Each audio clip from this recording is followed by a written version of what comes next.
মানুষ নিজের স্বার্থের জন্য কতটা দাঁত নখ বের করে কত হিংস্র হতে পারে, তাই না? Hey guys, welcome to my channel. আমি মহারাজা। এখন আমরা কথা বলবো হচ্ছে এই যে মেগাস্টার শাকিব খানের তুফান ছবিটা, এই ছবিটা রিলিজ করার জন্য অনেকের গাত্রদাহ হচ্ছে, তাই নোংরা প্রচেষ্টা চলছে এই ছবিটাকে আটকানোর জন্য। আমি পৌশালীদির একটা ভিডিও দেখলাম, সেখানে পৌশালীদি সঞ্জয়দা দুজনে মিলে একসাথে বসে পুরো বিষয়টার প্রতিবাদ জানিয়েছে। তো আমার মনে হলো এই পুরো বিষয়টাকে নিয়ে একটু কথা বলা উচিত। এখানে কিন্তু শুধুমাত্র বাংলাদেশ জুড়ে নেই, এখানে কিন্তু ইন্ডিয়ার ফ্যাক্টরটাও জুড়ে রয়েছে। এবার আমি তোমাদেরকে বলি, আমাদের এখানে এক্সাম্পল দেবো একটা ছবির, সেই ছবিটাকেও ঠিক এইভাবেই আটকানোর চেষ্টা করা হয়েছিল নানান জায়গা নানান মাধ্যমে। সেটার কনসেপ্ট একটু আলাদা ছিল, এটার কনসেপ্ট একটু আলাদা আছে। বাট এই ধরনের বড় ছবি হলেই কিন্তু আমাদের ইন্ডাস্ট্রি, যে কোনো ইন্ডাস্ট্রি, সে আমাদের টলিউড ইন্ডাস্ট্রি হোক বা সে আমাদের বাংলাদেশ ইন্ডাস্ট্রি হোক, কারণ যেহেতু আমাদের টলিউড ইন্ডাস্ট্রি না একটা চেঙ্গিজের মতন ছবি বানাতে পারবে, না বাংলাদেশ ইন্ডাস্ট্রি একটা তুফানের মতন ছবি বানাতে পারবে, তাই তারা কিন্তু উঠে পড়ে লেগে যায় এটাকে আটকানোর জন্য। কারণ বাই এনি চান্স যদি এই ছবি বেরিয়ে যায় একবার, এই ছবি যদি বক্স অফিসে মারাত্মক রেজাল্ট করে ফেলে, তাহলে কিন্তু আলটিমেটলি লোকে বলবে যে বাংলাদেশ ইন্ডাস্ট্রির বাকি ছবিগুলোর গুণগত মান এরকম কেন। ওখান থেকে একটা রাইহান রফি বেরিয়ে এরকম একটা তুফান বানাচ্ছে, বাট বাকি ছবিগুলোর এই অবস্থা কেন? বন্ধুরা একটু ক্লিয়ার করে বলি। হ্যাঁ, আমাদের এখানে একটা জিদ্দার ছবি এসেছিল চেঙ্গিজ ছবিটাকে নানান পত্রপত্রিকা থেকে শুরু করে নানান ইন্ডাস্ট্রির মানুষজন প্রচণ্ডভাবে ট্রোল করে, হ্যাটা করে, সেটাকে মানে সরিয়ে দেওয়ার চেষ্টা করছিল। ফার্স্ট প্যান ইন্ডিয়া ছবি ছিল বন্ধুরা, ফার্স্ট প্যান ইন্ডিয়া ছবি ছিল, সেটাকে নিয়ে নানান নেগেটিভিটি হচ্ছিল।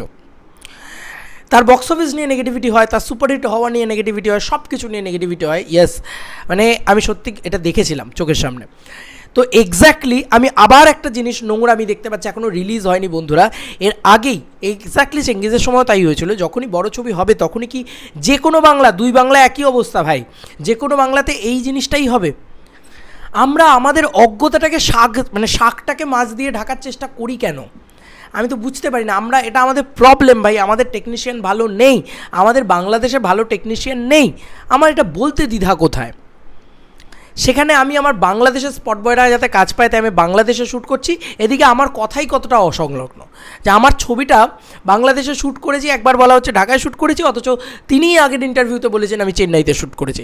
আরে ও কে আর দোগলাপান হ্যাঁ ভাই। মাত্র একটা ছবিকে আটকাবো বলে আমরা যারা শাকিব খানেরই ক্লোজ ওয়ান, তারাই আমরা শাকিব খানের পিছনে বাঁশ দিতে শুরু করে দিলাম। অদ্ভুত ব্যাপার তো। আজকে এসভিএফ বাংলাদেশে গিয়ে বিজনেস করবে, এটা বাংলাদেশ ইন্ডাস্ট্রি মেনে নিতে পারছে না। ওয়াই? আর সেম জিনিসটা দেখো, আজকে শাকিব খান আমাদের এখানে এসে বিজনেস করবে, এখানকার মানুষ মেনে নিতে পারছে না। তাহলে প্রবলেমটা কিন্তু দুটো জায়গাতেই। আমি কিন্তু কোনো বিশাল বড় দেশপ্রেমী, দেশদ্রোহিতা, এই সমস্ত করতে আসিনি। আমি বলছি সেম প্রবলেমটা ইন্ডিয়াতেও, সেম প্রবলেমটা বাংলাদেশেও। এই প্রবলেমটা কিন্তু হিন্দি ছবিগুলোকে নিয়ে থাকে না। কেন বলো তো? কারণ বাজেটটা থাকে সেখানে 200 কোটি টাকা, বাজেটটা থাকে সেখানে 300 কোটি টাকা, আসলে টাকায় পেরে ওঠে না ওরা। আজকে রিলিজ ওই জন্য ওরা দিতে চায় না হিন্দি ছবিকে। বাংলাদেশ ইন্ডাস্ট্রির কথা বলছি, তারা একটা খুব যুক্তিযুক্ত পয়েন্ট নিয়ে কথা শুরু করেছিল যে মাল্টিপ্লেক্স, মাল্টিপ্লেক্সের টিকিটের দাম কমা। তারা বলছে যে এসি একবার তারা কিনেছে, কি বোকা কি বোগাস কথাবার্তা, যে এসি একবার তারা কিনেছে, তারা বারবার কেন টাকা নেবে একটা মাল্টিপ্লেক্স ওনার? আরে ভাই, এসিটা চালাতে খরচা হয়, এই বেসিকটুকু কেন জানে না? একটা হল মেনটেনেন্সের জন্য 10 থেকে 15টা লোক বা 20টা লোক সেই মেনটেনেন্সের পিছনে লাগে। সেই মেনটেনেন্সটা তো আপনারা দেন না এসে, তাই না? আপনারা তো বিজনেস করে চলে যান।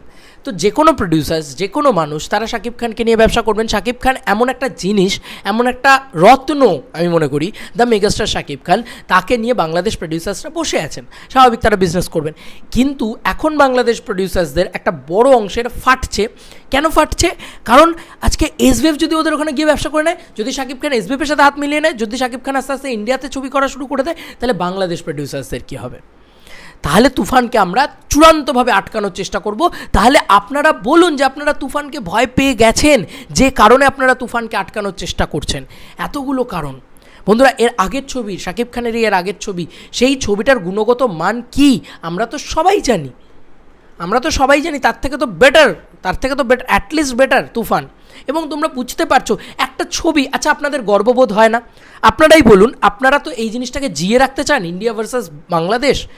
আপনারাই বলুন যে আপনাদের গর্ববোধ হয় না যে মেগাস্টারকে নিয়ে আমাদের এখানকার সবথেকে বড় প্রোডাকশন হাউস তারা কাজ করছে? একটা প্রোডাকশন হাউস, আপনাদের বলি, আপনারা বলছেন টাকা পয়সার অঙ্কের ঠিক নেই, আপনারা একটা কথা বলি যে আমাদের এখানে এই প্রোডাকশন হাউসটা প্রায় 30-40 বছর ধরে কাজ করে যাচ্ছে। 30-35 বছর ধরে কাজ করে যাচ্ছে। তো তারা না জানে কোথায় টাকা কোন খাতে ব্যয় করতে হয়, কোথায় টাকা পয়সা ঠিক থাকতে হয়, কীভাবে হিসেব নিকেশ রাখতে হয়। তারা অনেক দীর্ঘদিন ধরে প্রডিউসার্স, বাংলাদেশের 1 নম্বর প্রডিউসার। আপনাকে হয়তো আজকে বলা হচ্ছে ঠিকই, কিন্তু এটা মানতেই হবে যে এসভিএফ কিন্তু আমাদের এখানকার নাম্বার 1 বড় প্রোডাকশন হাউস।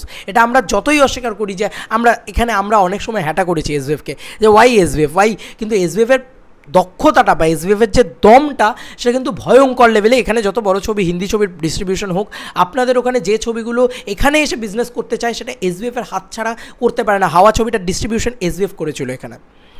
তাই জন্যই আজকে বলি সুড়ঙ্গ ছবিটা সেটা এসভিএফ করেছিল এখানে। সুড়ঙ্গ ছবিটা কিন্তু একটা গুণগত মানে ভালো ছবি, এবং হাওয়া ছবিটা কিন্তু একটা গুণগত মানে ভালো ছবি। তাহলে আমার প্রবলেমটা কোথায়? আর আপনি বলছেন ইন্দো বাংলাদেশ। আজকে বলুন, এটা সত্যি কথা বলুন তো, বাংলাদেশের একটানা নেই তুফানে? আজকে সত্যি কথা বলুন তো, যে সব কি ইন্ডিয়ার লোকদের নিয়ে কাজ করা হচ্ছে? ইন্ডিয়াতে শ্যুট করার মানেটা অন্য কারণে। আজকে এই সিনেবট ক্যামেরাটা আপনাদের ওখানে ট্রাভেল করে নিয়ে যাওয়া, একটা দেশ থেকে আরেকটা দেশে নিয়ে যাওয়া, সেটার পেছনে অনেক খরচ থাকে। আপনারাই তো বলছেন একটা ছবির বাজেট কোথা থেকে কোথায় চলে যাবে। কেন অবান্তর কথাগুলো বলছেন? তুফান একটা বাংলাদেশের ছবি না একটা ইন্দো বাংলাদেশ ছবি, আমার কাছে তো এটা ম্যাটারই না। তুফান একটা সিনেমা, দ্যাটস ইট। এটাকে নিয়ে পলিটিক্স করার কী আছে? এটাকে নিয়ে রাজনীতি করার কী আছে? এটাকে নিয়ে নোংরামি করার কী আছে? তুফান একটা সিনেমা, যে সিনেমাটা যে কোনো বাংলা ইন্ডাস্ট্রিকে একটা প্রফিট জেনারেট করে দিতে পারে। ওয়াই এসভিএফ 21 গিয়ে আজকে ওখানে বিজনেস করবেন? আজকে তো চরকি যখন এসে আমাদের এখানে বিজনেস, আচ্ছা আপনারা একটা কথা বলুন, হইচইয়ে যখন আজকে আমরা নিজেরা বলি, আজকে আমরা ইন্ডিয়ানরা বলি যে হইচই বাংলাদেশের কাজগুলো আমাদের এখানকার যে ইন্ডিয়ার যে কাজগুলো হয় বা ওয়েস্ট বেঙ্গলের যে কাজগুলো হয় সেগুলোর থেকে 100 গুণ ভালো কাজ, সেগুলো আমরা বলি না, আপনাদেরকে অ্যাপ্রিসিয়েট করি না। তাহলে ওয়াই এই ফ্যান ওয়ার, ওয়াই এই মানে ইন্ডিয়া বাংলাদেশ? আপনারা তো এটাকে কী করছেন বলুন তো? আপনারা নিজেদেরকে গ্রো করবেন না।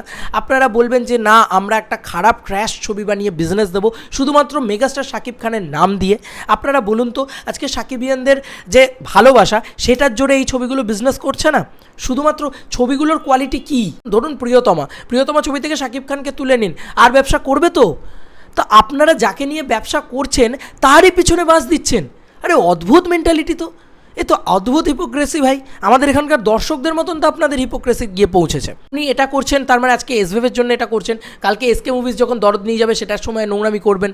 তারপরে মানে আপনি কী চান? আমি এটা বুঝে গিয়েছি, আমি বাংলাদেশের বিভিন্ন ইউটিউব ক্রিয়েটার তাদের থেকেও আমি যেটা দেখতে পেলাম বা শুনতে পেলাম বা জানতে পারি, যে তারা এটাই বলে যে শাকিব খানকে সবাই চায় যে শাকিব খান আমার সম্পত্তি হয়ে থাকুক। ওয়াই? কেন? শাকিব খান সবার। শাকিব খান শুধু মানে একটা পার্টিকুলার প্রডিউসারের হয়ে থাকুক বা একটা পার্টিকুলার ডিরেক্টরের হয়ে থাকুক, যেই সে পাবে না সঙ্গে সঙ্গে সে অ্যাটাক করতে শুরু করবে।